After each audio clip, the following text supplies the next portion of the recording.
Greetings and welcome to Bring It On. My name's Bob Hayes and I'm going to be your host for today's show.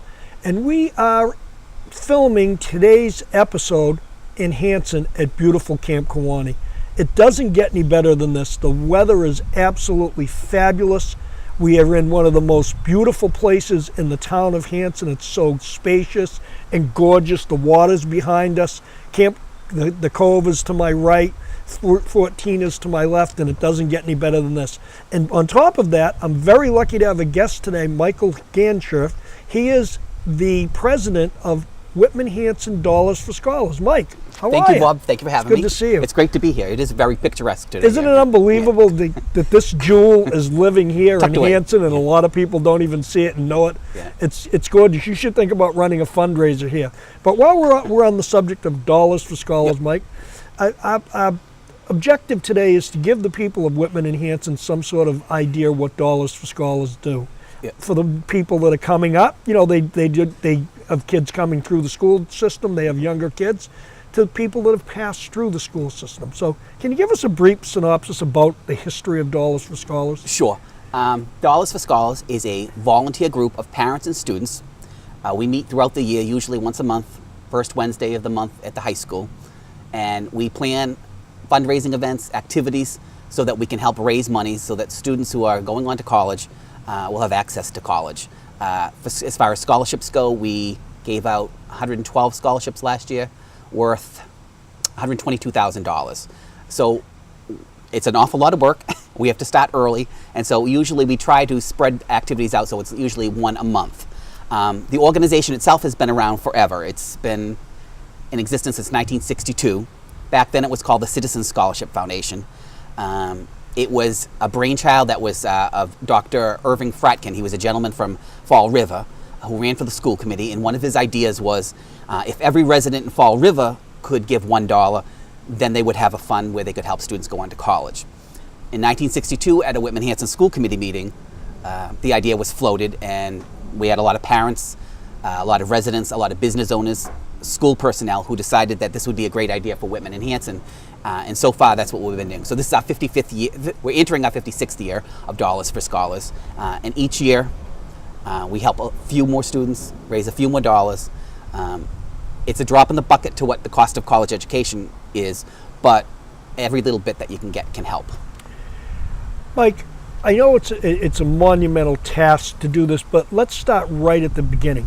You talked about volunteers. How would somebody that would want to volunteer or want to get involved, I mean, you might have people that live in the towns of Whitman and Hanson that work for big corporations that might want to donate. How do people get involved? How would they do that? Yeah. Well, to find out more about our organization, we do have a website, whitmanandhanson.dollarsforscholars.org, and it gives you a whole bunch of topics that you can investigate. If you want to donate, there's a tab for donations. If you would like to volunteer, there's a little tab about volunteering, where you can actually sign up through our chapter, through our online presence.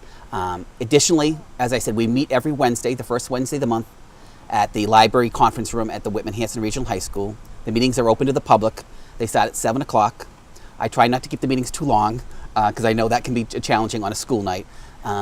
And you can find out more information there, or we always are putting things in the paper, on cable, or they can contact me, and my email address is michaelgans@yahoo.com. So Mike, if somebody wanted to be a full-time member, you're looking for that. If somebody wanted to just do minuscule things, in other words, do you take on all comers? Because in today's world, where a lot of people don't have huge amount of times, they want to get involved, but they can't commit to a giant commitment, but they want to be involved. So is it that? I think that's what people are fearful of. If they volunteer, how big a commitment will it be? And the commitment can be as small as you want or as large as you want. A lot of our time is spent just supervising some of our student volunteers at some of our activities, which just means showing up, making sure everything's running smoothly, making sure everyone's in the right position. Other people want to get more heavily involved, they're more than welcome to do that. They can help us plan some of our fundraisers. It's basically whatever you have time for. We need however many hands we can get. Let's talk about some of the things you've done in the previous years, some of the success stories that have done very well, and some of the minuscule things that it all goes into the big pot of gold, so to speak. I mean, I know a little bit about it because I've been involved with it myself and seen the great work that Dollars for Scholars does. What are some of the events that you do? Well, our primary event, the culmination of our year is usually a Taste of Whitman in Hanson. We have that annually, the first Thursday in March at the VFW. We invite food vendors, restaurants, supermarkets, bakeries, caterers, whoever is involved in the food industry, and they give out free samples of their food to the public, and the public in turn pays $15, and all of that money goes to Dollars for Scholars. We usually have about anywhere from 250 to 300 people, and we raise probably around $5,000. But it's really a nice event because it really pulls in both the Whitman and Hanson communities, the school community, the selectmen in town. Everyone tends to go to it. So it's really a very heartwarming activity. It's one of the top activities of the year. Some of the other things we do an electronic recycling day in the fall and in the spring. You would be amazed at how many things people need to discard of, and they really don't have a way of discarding of it. We see people over and over again, when is the next one? When is the next one? When is the next one?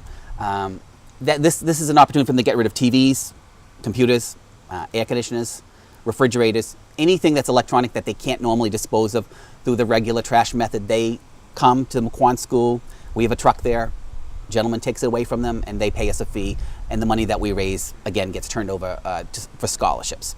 And again, we have the same people repeat over and over and over again. It's a very convenient location. Instead of having to go to the dump or in Whitman having to have to go to the DPW, it's an opportunity for people just on a Saturday morning when they're doing their errands, they can just drop stuff off there. And that's one of the first events that we'll be having this year. It's September 30th on Saturday from 9 to 1. Some of our other activities, I'm sure people have seen our students standing out in front of Town Hall or Miquon School on Election Day. They're the ones with the pretty blue trash cans that we use for donation canisters. They're there usually every election if we get approval from the town clerks in town. And they're also at supermarkets. Usually we try to do each supermarket in town 1 weekend a year. So we're at Shaw's in Whitman, we're at Shaw's in Hanson, usually 1 weekend a year, trying to raise money that way. We've also done swim-a-thons here at Cranberry Cove, way back when and at the town pool. We've also done a spring shopping expo, which was kind of like a crafts and vendor fair at the town hall. I like that because the town hall is a beautiful facility in Whitman, very historic, brings the community together. And this year we have a few new activities that we're going to try. We are going to try to have a psychic medium. That seems to be a very trendy activity to have, where you see on TV all those people. Well, when you're doing the psychic medium, maybe we can get her to predict in the future how much we're going to take in Dollars for Scholars. That would be wonderful, yes. We're also considering doing some kind of a floral arrangement, crafty kind of activity. They're very popular at the library in Whitman, and we thought maybe we could do something as a fundraiser for our group. And another thing that we're going to do this year is, it's an ongoing event. It's called Tickets for a Cause. It's a secondary market for people to purchase tickets for entertainment events, sporting activities, music concerts, and the money that they purchase will go towards whatever charity they decide they want it to get donated to. It's an all charitable organization. The tickets are donated from corporations, from individuals that get tax credits for donating them. So all of the money that gets raised goes to a particular charity, depending upon what charity you would like it to go to. And we're going to sign up so that Dollars for Scholars will be included in that charity. Well, that's awesome. And the number of events brings the people together. Getting back to the one that you do at the VFW, I've gone for many years. In fact, the very producer of this show, Kevin Tauchi, I've seen him there a few times there, him and I walking around filling up a plate of food. He hangs out at a table or two. He's been known to hang out, right? Yes, absolutely. I've seen him there, and I've seen Carol there. Yes. She's got the camera going, so everybody gets a sight of what's going on. That's a fabulous event. Getting back to the scholarship part. With college being so costly in scholarships, how does a student go about applying for any of these things? To receive the money. I mean, people say all the time, well, my son or my daughter was going to, but there was this going on or that going on. And as I understand it, the process isn't real tedious. It isn't. It's a fairly easy process. Could you maybe? Sure. Our local organization, we start our application process February 1st through March 15th. So when you apply for a Dollars for Scholars scholarship during those periods, you submit your application online. Who do they? They go to our chapter website, which is Okay. All right. whitmanandhanson.dollarsforscholars.org. Just so Yep. there's no confusion, you do not submit it to the guidance counselors at the high school. No, the guidance does have a separate a scholarship packet. I was gonna get and to those that. a lot of them are paper applications. Yeah. Ours, we have transitioned over to an online application only, which actually is very helpful because it's easier. People don't lose their application. It's right there. They can start their application, they can save their application, and then go back to it and finish it at any point in time. We do have a deadline. It's February 1st through March 15th. That would be the period where they would submit their application to us. What we encourage students to do is senior year, September, to actually start filling out some of what's called their profile. That's another name for their application. We call it their profile. That way, they're not waiting until March 14th to fill out their application that's due March 15th. They can actually start filling in all of their activities, all of their employment stuff. They can start working on their essay. They can start doing that in preparation for the submittal period that we have. Additionally, we're part of a National Scholarship America. We're a chapter involved with Scholarship America, and a lot of national scholarships will use our application in order to accept their applications. So in other words, in September, if you fill out your profile, it will match you to some national scholarships. And some of those scholarships start in October, November, December, January. So the earlier you start it, the more it puts you in front of some of the national scholarships that you could apply for. Mike, it's even been said through channels through the regional school district that it might not be bad to start this process in your junior year, Yep. towards the end of your junior year, because there are a lot of other scholarships Yep. and college things that you should do. So I guess my question to you, I getting this out Yep. there for the people to see, Yep. because I already know the answer. Yep. Do you think sooner is always better? Absolutely, yeah, absolutely. The earlier the better. And like I said, the application isn't a long application, but a lot of people wait until, you'll be amazed how many people wait until the last minute. The earlier they do it, usually they can refine their application a little bit better. They can work on their essay a little bit more, and they can put themselves in front of other scholarships, as I said, that come available in the fall, which they wouldn't have if they waited until March. If we were in a corporate world, we would be talking about resume building. Yep.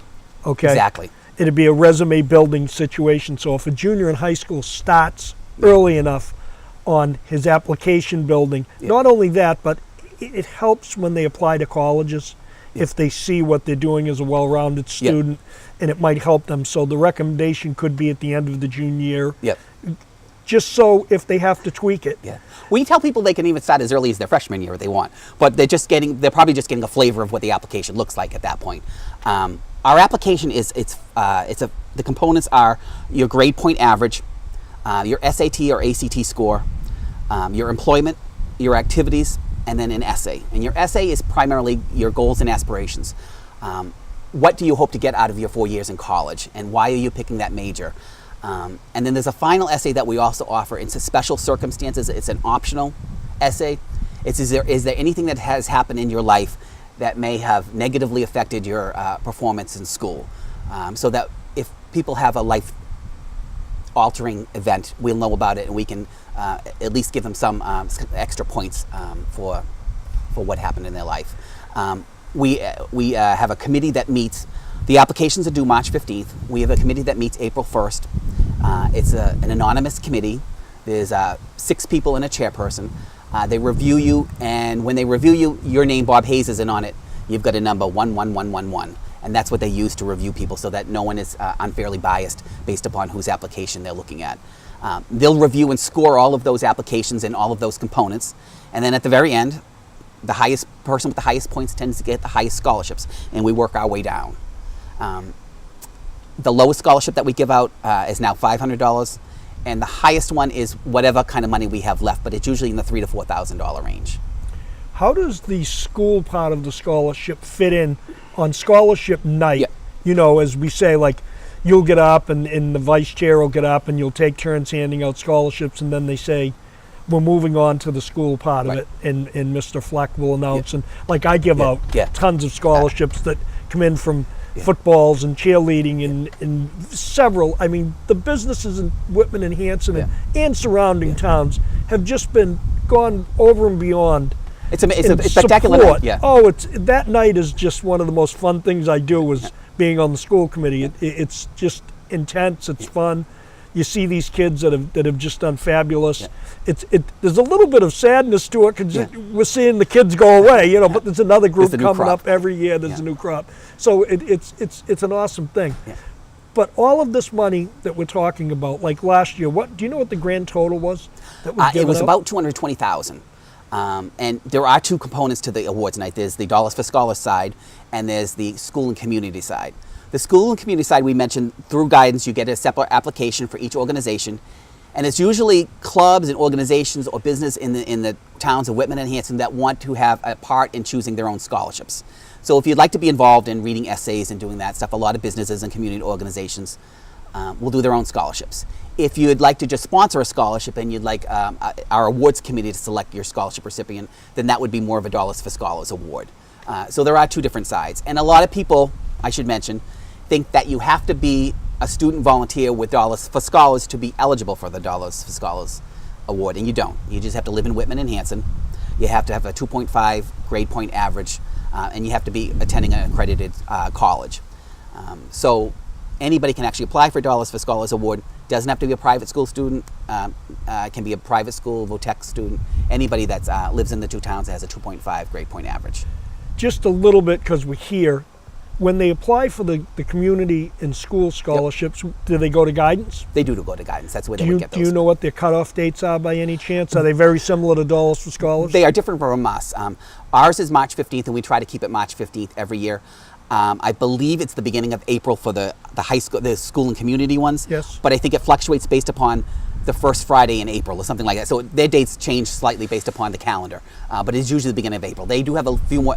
If you do ours first, then you can start working on the high school, the school and community ones. They give you probably about 2 weeks in between the ours and theirs. So I guess the recommendation would be get ready. Don't Exactly. procrastinate. Yeah. Start at least in your junior year and get to guidance, get to Dollars for Scholars and figure out what's going on and where you're going to get your scholarships. Yeah. Now, these community, getting back to the volunteers, when you talk about volunteers and volunteerism, do all of the volunteers get input on what events you might be running, or is that kind of a hit or miss thing, or how do you go about that? I mean, I know you guys have run some fabulous events. I go to as many as I possibly can go to, and they're fabulous and they're fun.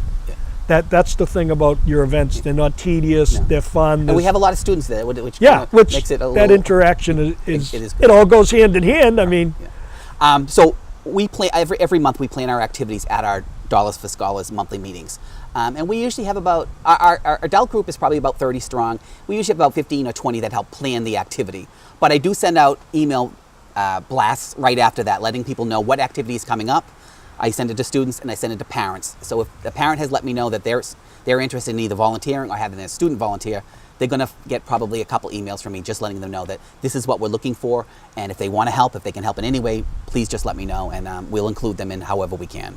how do they get on your email chain? I know you gave your email address earlier. I did, yes. It's Michael, and just half my name, GANS @yahoo.com. Or if they would like to, if they're in town hall and they want to stop by the town clerk's office, I work in that office and I tend to field a lot of questions about Dollars for Scholars in that office as well. Any recommendations as to the parts or what you might think that a student would be looking at? Should they go after one scholarship more than another? Some people have said that they put all their eggs in one basket, so to speak, and they figured that I shouldn't have done that. Would you have any recommendations for that? Well, on our side, the Dollars for Scholars side, your one application puts you in front of probably 125 different scholarships. So when we have what happens is in March, the guidance department and Dollars for Scholars meets with the seniors at the high school, and we explain to them the different processes involved with the different application processes. For one sec, not to interrupt you, but is that like a meeting at night for all these students that should be coming? No, it's a meeting during the day, and it's required for seniors to attend. So it's at the high school? It's at the high school. It's usually the beginning of February, so it's probably it's in the middle of our application process, but quite a few, maybe a month ahead of the guidance council processing, guidance department processes. But we meet and we go over our application, and guidance goes over their application and what students should, which scholarships they should select and which they shouldn't. And I know the principal there is always telling them, apply for as many scholarships as you can. You never know. So that's usually a good idea. So it's like a student scholarship fair, so to speak, at the high school, and the whole senior class is invited. Exactly. It's primarily it is a seminar period. We don't have like tables or anything like that. We use the projector, and we're able to show them where they're going to find the information for Dollars for Scholars on the website. High school passes, the guidance department passes out their packet, which lists all of the scholarships that are involved through the guidance department. Because I know in previous times of being on the school committee for quite a while, I'd have parents say, well, we missed this, we missed that. Yeah. The student physically. They do it now, yes. We used to, in the old days, we used to have what was called a scholarship information night. That's kind of just Dollars for Scholars. That doesn't happen anymore. People just didn't go to it, and they'd miss it, and then it's more student centered now in terms of the application process. Since the students now fill it online and they do it themselves and everything like that. Whereas if it's on paper, the parents might be able to help them with things and stuff like that. Okay, all right, that makes sense. It gets to the student, and it goes from there, and hopefully the student goes home and talks to mom and dad, and they get some sort of a direction to head in on where they might want to go. I do know throughout the year there's a financial aid night that the guidance department sponsors. That's at the evening where parents can go and students can also attend. They have the college fairs. So there is, and we attend both the financial aid night and the college fair. We have a table there so that if parents at that point want to come up to us, we'll be more than happy to tell them about our application, or if they want to volunteer for something, we're more than happy to help them with that. So there seems to be plenty of information out there for the student or the parent, so nobody kind of gets... Yeah, it's kind of difficult to get overlooked. Yeah, we're not a secret organization. We're out there. Well, Mike, with all the thermometers I see at Whitman Town Hall, and Hanson Town Hall, they get tipped off. I've many times been driving by Hanson, flipped it back up, put the sandbag on the back of it, and laughed, saying, "Hey, it is what it is." But it brings attention to it. Yeah. So, if Dollars for Scholars gave out $212,000 last year, and the students sometimes get it right on the thing, do you guys get a lot of feedback from students about how the scholarship process went? Or after the scholarship, the student gets it, you get thank you type cards? We get we get a ton of thank you, and that's usually the best part of the night is afterwards. On your way out, there's all kinds of parents and students that are coming up to you, thanking you for your efforts and stuff like that. There are a few disgruntled people. We don't usually hear from them that night, but someone will say, why didn't my son or daughter get one? And I said, you know what, all I can do is look into it. I can't tell you the yes or the no's. And then it's usually something like they didn't turn in their application. They didn't finish their application. They didn't hit the submit button and submit their application. So there's usually glitches along the way. Or they started it after the March 15th deadline. So they're filling out a whole profile, but the local scholarship is ended March 15th, and all they'll become eligible for after that is national scholarships. So there are some things, people do fall through the cracks, and I feel really bad for that because there's parents that are attending that awards night and they're hoping and praying that the student gets one, but they just didn't follow the processes. Well, Mike, that brings me to another question maybe we should talk about then. Sometimes these students that fall through the cracks or they didn't hit submit, is there a way for them to check and make sure that they submitted this application properly? Yes. Like, can they check on the web? Go ahead and explain. What happens is that when they're completed with when they hit the submit button, they will get a response that says, you have successfully completed this application. So that's a positive. So if they don't get that, then they know they haven't done it. Additionally, we do forward to the guidance department at the high school a list of all of the submitted students and all the ones that have started it and haven't submitted it. So guidance contacts brings down usually the students that haven't submitted it and tries to work with them to get them to finish up or find out why they didn't hit the submit button or where they are in the whole process. So we try to reach out to them prior to the deadline, because after the deadline there's very little you can do at that point. Well, that's kind of, is there a fail-safe? And it looks like there is. If guidance is calling students down and saying, hey, Susie, you didn't hit the submit button, or you didn't get it done, or whatever, and that way that kind of happens. So after the deadline, it would say if a student hasn't completed a certain section. They've submitted it, but it might not be as complete. Usually Dollars for Scholars at that point will try to contact the student and say, you know what, there's an essay missing here. Did you mean to not do the essay, or did you? And we try to let them submit anything that might be missing within a reasonable amount of time. So you get like a second bite at the apple, so Exactly. to speak. Yeah. You get another chance to do it. Right. So it sounds like a really, really fair and equitable process. We try. Well, That's all we can do. No matter what you do, there's going to be glitches. I mean, Yeah. there is, but it sounds like you have it covered. Because I've heard some of those stories myself that this application or that application fell through the cracks, Yeah. and it's hard when you're only getting 1 or 2 bites at the apple. But it really comes down to the student today has to pay attention. Yeah. I mean, for years they should have, but Yeah. more than ever with the world traveling at breakneck speed and everything working off a phone or an iPad or any of the above. And it changed completely. It changed significantly when we went to our online application. Before, when you had your application, you completed it and you mailed it. You knew you mailed it, or you dropped it off to the guidance department. You knew it was done, it was completed, here it is. When it's an online application, you don't always, did you hit the submit button or didn't you hit the submit? It's little gray areas, that you're not really sure. So we try to reach out as much as we can to people and let them know you have completed it or you haven't completed it. You've got parts that you need to work on. Yeah, because every dollar counts. It does. Every dollar counts. Now, I have had people ask me, why didn't we get, like, they got a scholarship for $500 and they thought it was $500 a year for the next 4 years. Renewable scholarships. Right. Yeah. We haven't entered that field yet. We're considering that as our group. Those are one of the issues that we're dealing with, whether we should start offering renewable scholarships or just keep it at the high school for high school seniors. Like we would have to obviously probably raise a little bit more money. So we're weighing our options, and I think at some point in the future we will be doing something like that. Because I know that some schools do renewable scholarships, and Right. And some programs do. Yeah. that enters a whole different fundraising event. Yeah. You really need some big corporate Yeah. sponsors to get involved with that, because it's more dollars. Yeah.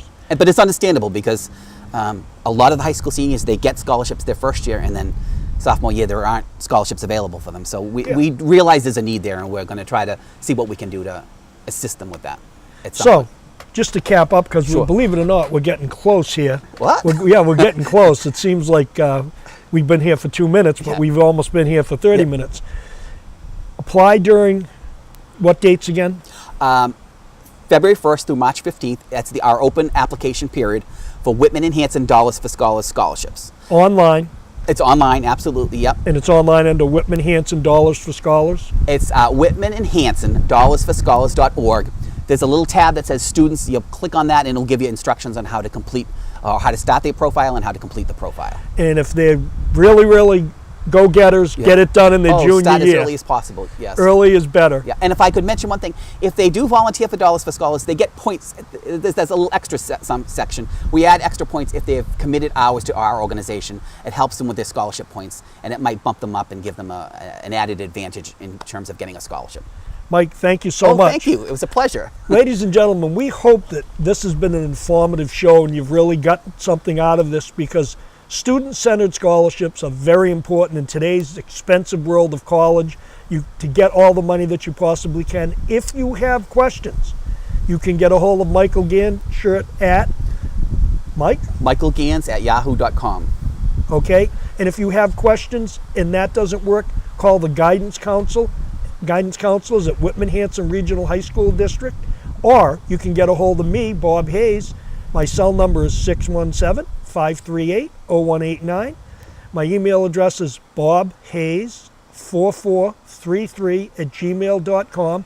And should you want to come on a show or host a show, Whitman Hanson Community Access would love to hear from you. They're on South Avenue in Whitman. It's a fabulous organization. We try to be going with what's going on. So stay tuned for the next Bring It On.